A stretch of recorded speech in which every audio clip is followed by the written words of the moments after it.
Boundaries. Once upon a time, there were two youngsters, a boy and a girl. Their families hated each other, but the boy snuck into a party hosted by the girl's family because he was kind of a dick. The girl sees the boy, and Angel sings so sweetly to her lady parts that she instantly falls in love with him. Just like that. And so, he sneaks into her garden, and they decide to get married the next freaking day because, that's totally practical, especially when your parents want to murder each other. Jump ahead a few days. Their families find out about the marriage and throw a shit fit. Mercutio dies. The girl is so upset that she drinks a potion that will put her to sleep for 2 days. But unfortunately, the young couple hasn't learned the ins and outs of good marital communication yet, and the young girl totally forgets to mention something about it to her new husband. The young man therefore mistakes his new wife's self-induced coma for suicide. He then totally loses his marbles and he commits suicide, thinking he's going to be with her in the afterlife or some shit. But then she wakes up from her 2-day coma, only to learn that her new husband has committed suicide. So she has the exact same idea and kills herself too. The end. Romeo and Juliet is synonymous with romance in our culture today.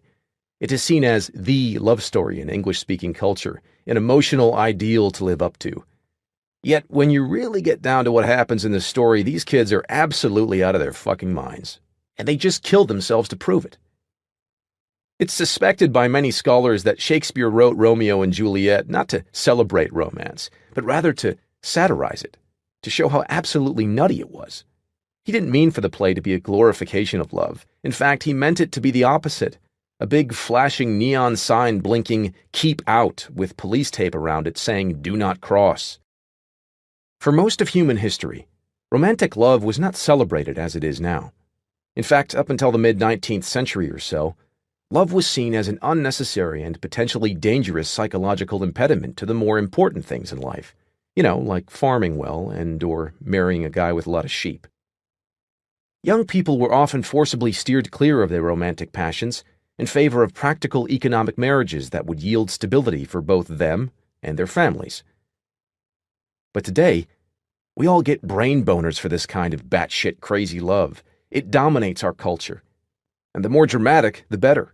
Whether it's Ben Affleck working to destroy an asteroid to save the Earth for the girl he loves, or Mel Gibson murdering hundreds of Englishmen and fantasizing about his raped and murdered wife while being tortured to death, or that elven chick giving up her immortality to be with Aragorn in Lord of the Rings. Or stupid romantic comedies where Jimmy Fallon forgoes his Red Sox playoff tickets because Drew Barrymore has, needs or something. If this sort of romantic love were cocaine, then as a culture we'd all be like Tony Montana in Scarface, burying our faces in a fucking mountain of it, screaming, "Say hello to my little friend!" The problem is that we're finding out that romantic love is kind of like cocaine. Frighteningly similar to cocaine. Stimulates the exact same parts of your brain as cocaine. Gets you high and makes you feel good for a while, but also creates as many problems as it solves, as does cocaine. Most elements of romantic love that we pursue, the dramatic and dizzyingly emotional displays of affection, the topsy-turvy ups and downs, aren't healthy, genuine displays of love. In fact, they're often just another form of entitlement playing out through people's relationships. I know. That makes me sound like such a downer. Seriously, what kind of guy shits on romantic love? But hear me out. The truth is, there are healthy forms of love and unhealthy forms of love. Unhealthy love is based on two people trying to escape their problems through their emotions for each other. In other words, they're using each other as an escape. Healthy love is based on two people acknowledging and addressing their own problems with each other's support. The difference between a healthy and an unhealthy relationship comes down to two things. 1. How well each person in the relationship accepts responsibility. And 2. The willingness of each person to both reject and be rejected by their partner. Anywhere there is an unhealthy or toxic relationship, there will be a poor and porous sense of responsibility on both sides, and there will be an inability to give and or receive rejection. Wherever there is a healthy and loving relationship, there will be clear boundaries between the two people and their values, and there will be an open avenue of giving and receiving rejection when necessary. By boundaries, I mean the delineation between two people's responsibilities for their own problems. People in a healthy relationship with strong boundaries will take responsibility for their own values and problems, and not take responsibility for their partner's values and problems. People in a toxic relationship with poor or no boundaries will regularly avoid responsibility for their own problems and/or take responsibility for their partner's problems. What do poor boundaries look like? Here are some examples. You can't go out with your friends without me. You know how jealous I get? You have to stay home with me. My coworkers are idiots. They always make me late to meetings because I have to tell them how to do their jobs. I can't believe you made me feel so stupid in front of my own sister. Never disagree with me in front of her again. I'd love to take that job in Milwaukee, but my mother would never forgive me for moving so far away. I can date you, but can you not tell my friend Cindy? She gets really insecure when I have a boyfriend and she doesn't. In each scenario, the person is either taking responsibility for problems or emotions that are not theirs, or demanding that someone else take responsibility for their problems or emotions. In general, entitled people fall into one of two traps in their relationships. Either they expect other people to take responsibility for their problems. I wanted a nice, relaxing weekend at home. You should have known that and canceled your plans. Or they take on too much responsibility for other people's problems. She just lost her job again, but it's probably my fault because I wasn't as supportive of her as I could have been. I'm going to help her rewrite her resume tomorrow. Entitled people adopt these strategies in their relationships, as with everything, to help avoid accepting responsibility for their own problems. As a result, their relationships are fragile and fake, products of avoiding inner pain rather than embracing a genuine appreciation and adoration of their partner. This goes not just for romantic relationships, by the way, but also for family relationships and friendships. An overbearing mother may take responsibility for every problem in their children's lives. Her own entitlement then encourages an entitlement in her children, as they grow up to believe other people should always be responsible for their problems. This is why the problems in your romantic relationships always eerily resemble the problems in your parents' relationship. When you have murky areas of responsibility for your emotions and actions, areas where it's unclear who is responsible for what, whose fault is what, why you're doing what you're doing, you never develop strong values for yourself. Your only value becomes making your partner happy, or your only value becomes your partner making you happy. This is self-defeating, of course, and relationships characterized by such murkiness usually go down like the Hindenburg, with all the drama and fireworks. People can't solve your problems for you, and they shouldn't try, because that won't make you happy. You can't solve other people's problems for them either, because that likewise won't make them happy. The mark of an unhealthy relationship is two people who try to solve each other's problems in order to feel good about themselves. Rather, a healthy relationship is when two people solve their own problems in order to feel good about each other. The setting of proper boundaries doesn't mean you can't help or support your partner or be helped and supported yourself. You both should support each other, but only because you choose to support and be supported, not because you feel obligated or entitled. Entitled people who blame others for their own emotions and actions do so because they believe that if they constantly paint themselves as victims, eventually someone will come along and save them, and they will receive the love they've always wanted. Entitled people who take the blame for other people's emotions and actions do so because they believe that if they fix their partner and save him or her, they will receive the love and appreciation they've always wanted. These are the yin and yang of any toxic relationship, the victim and the saver. The person who starts fires because it makes her feel important, and the person who puts out fires because it makes him feel important. These two types of people are drawn strongly to one another, and they usually end up together. Their pathologies match one another perfectly. Often they've grown up with parents who each exhibit one of these traits as well. So their model for a happy relationship is one based on entitlement and poor boundaries. Sadly, they both fail in meeting the other's actual needs. In fact, their pattern of over-blaming and over-accepting blame perpetuates the entitlement and shitty self-worth that have been keeping them from getting their emotional needs met in the first place. The victim creates more and more problems to solve, not because additional real problems exist, but because it gets her the attention and affection she craves. The saver solves and solves not because she actually cares about the problems, but because she believes she must fix others' problems in order to deserve attention and affection for herself. In both cases, the intentions are selfish and conditional, and therefore self-sabotaging, and genuine love is rarely experienced. The victim, if he really loved the saver, would say, "Look, this is my problem. You don't have to fix it for me. Just support me while I fix it myself." That would actually be a demonstration of love, taking responsibility for your own problems and not holding your partner responsible for them. If the saver really wanted to save the victim, the saver would say, "Look, you're blaming others for your own problems. Deal with this yourself." And in a sick way, that would actually be a demonstration of love, helping someone solve their own problems. Instead, victims and savers both use each other to achieve emotional highs. It's like an addiction they fulfill in one another. Ironically, when presented with emotionally healthy people to date, they usually feel bored or lack chemistry with them. They pass on emotionally healthy, secure individuals because the secure partner's solid boundaries don't feel exciting enough to stimulate the constant highs necessary in the entitled person. For victims, the hardest thing to do in the world is to hold themselves accountable for their problems. They've spent their whole life believing that others are responsible for their fate. That first step of taking responsibility for themselves is often terrifying. For savers, the hardest thing to do in the world is to stop taking responsibility for other people's problems. They've spent their whole life feeling valued and loved only when they're saving somebody else, so letting go of this need is terrifying to them as well. If you make a sacrifice for someone you care about, it needs to be because you want to, not because you feel obligated or because you fear the consequences of not doing so. If your partner is going to make a sacrifice for you, it needs to be because he or she genuinely wants to, not because you've manipulated the sacrifice through anger or guilt. Acts of love are valid only if they are performed without conditions or expectations.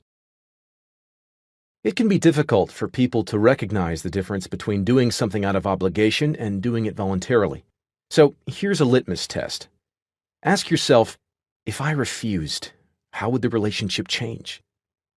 Similarly, ask, if my partner refused something I wanted, how would the relationship change? If the answer is that a refusal would cause a blowout of drama and broken china plates, then that's a bad sign for your relationship. It suggests that your relationship is conditional, based on superficial benefits received from one another, rather than on unconditional acceptance of each other, along with each other's problems. People with strong boundaries are not afraid of a temper tantrum, an argument, or getting hurt. People with weak boundaries are terrified of those things, and will constantly mold their own behavior to fit the highs and lows of their relational, emotional roller coaster. People with strong boundaries understand that it's unreasonable to expect two people to accommodate each other 100% and fulfill every need the other has. People with strong boundaries understand that they may hurt someone's feelings sometimes, but ultimately they can't determine how other people feel. People with strong boundaries understand that a healthy relationship is not about controlling one another's emotions, but rather about each partner supporting the other in their individual growth and in solving their own problems. It's not about giving a fuck about everything your partner gives a fuck about. It's about giving a fuck about your partner regardless of the fucks he or she gives. That's unconditional love, baby. How to build trust. My wife is one of those women who spend a lot of time in front of the mirror. She loves to look amazing, and I'd love for her to look amazing too, obviously. Nights before we go out, she comes out of the bathroom after an hour-long makeup/hair/clothes/whatever women do in their session and asks me how she looks. She's usually gorgeous. Every once in a while, though, she looks bad. Maybe she tried to do something new with her hair or decided to wear a pair of boots that some flamboyant fashion designer from Milan thought were avant-garde. Whatever the reason, it just doesn't work. When I tell her this, she usually gets pissed off. As she marches back into the closet or the bathroom to redo everything and make us 30 minutes late, she spouts a bunch of four-letter words and sometimes even slings a few of them in my direction. Men stereotypically lie in this situation to make their girlfriends or wives happy, but I don't. Why? Because honesty in my relationship is more important to me than feeling good all the time. The last person I should ever have to censor myself with is the woman I love. Fortunately, I'm married to a woman who agrees, and is willing to hear my uncensored thoughts. She calls me out on my bullshit too, of course, which is one of the most important traits she offers me as a partner. Sure, my ego gets bruised sometimes, and I bitch and complain and try to argue, but a few hours later I come sulking back and admit that she was right. And holy crap, she makes me a better person, even though I hate hearing it at the time. When our highest priority is to always make ourselves feel good or to always make our partner feel good, then nobody ends up feeling good. And our relationship falls apart without our even knowing it. Without conflict, there can be no trust. Conflict exists to show us who is there for us unconditionally and who is just there for the benefits. No one trusts a yes man. If Disappointment Panda were here, he'd tell you that the pain in our relationship is necessary to cement our trust in each other and produce greater intimacy. For a relationship to be healthy, both people must be willing and able to both say no and hear no. Without that negation, without that occasional rejection, boundaries break down and one person's problems and values come to dominate the others. Conflict is not only normal, then, it's absolutely necessary for the maintenance of a healthy relationship. If two people who are close are not able to hash out their differences openly and vocally, then the relationship is based on manipulation and misrepresentation, and it will slowly become toxic. Trust is the most important ingredient in any relationship, for the simple reason that without trust, the relationship doesn't actually mean anything. A person could tell you that she loves you, wants to be with you, would give up everything for you, but if you don't trust her, you get no benefit from those statements. You don't feel loved until you trust that the love being expressed towards you comes without any special conditions or baggage attached to it.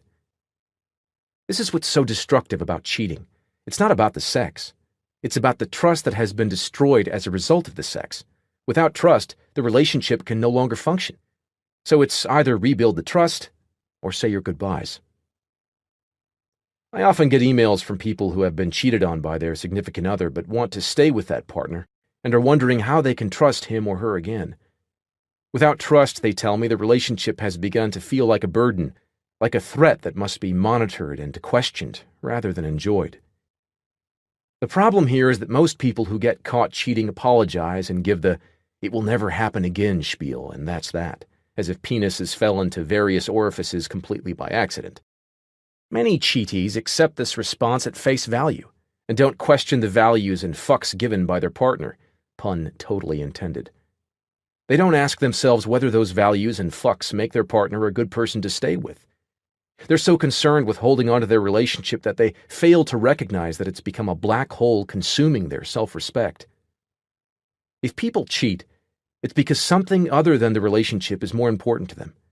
It may be power over others. It may be validation through sex. It may be giving into their own impulses. Whatever it is, it's clear that the cheater's values are not aligned in a way to support a healthy relationship. And if the cheater doesn't admit this or come to terms with it, if he just gives the old, "I don't know what I was thinking, I was stressed out and drunk and she was there" response, then he lacks the serious self-awareness necessary to solve any relationship problems. What needs to happen is that cheaters have to start peeling away at their self-awareness onion and figure out what fucked up values cause them to break the trust of the relationship, and whether they actually still value the relationship. They need to be able to say, "You know what? I'm selfish. I care about myself more than the relationship. To be honest, I don't really respect the relationship much at all." If cheaters can't express their shitty values and show that those values have been overridden, then there's no reason to believe that they can be trusted.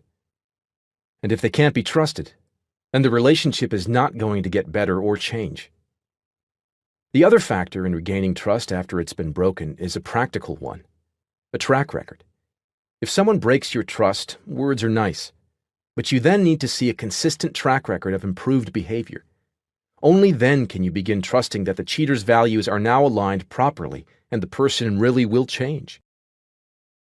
Unfortunately, building a track record for trust takes time, certainly a lot more time than it takes to break trust. And during that trust-building period, things are likely to be pretty shitty. So both people in the relationship must be conscious of the struggle they're choosing to undertake. I use the example of cheating in a romantic relationship, but this process applies to a breach in any relationship. When trust is destroyed, it can be rebuilt only if the following two steps happen. 1. The trust breaker admits the true values that caused the breach and owns up to them. And 2. The trust breaker builds a solid track record of improved behavior over time. Without the first step, there should be no attempt at reconciliation in the first place. Trust is like a china plate. If you break it once, with some care and attention, you can put it back together again.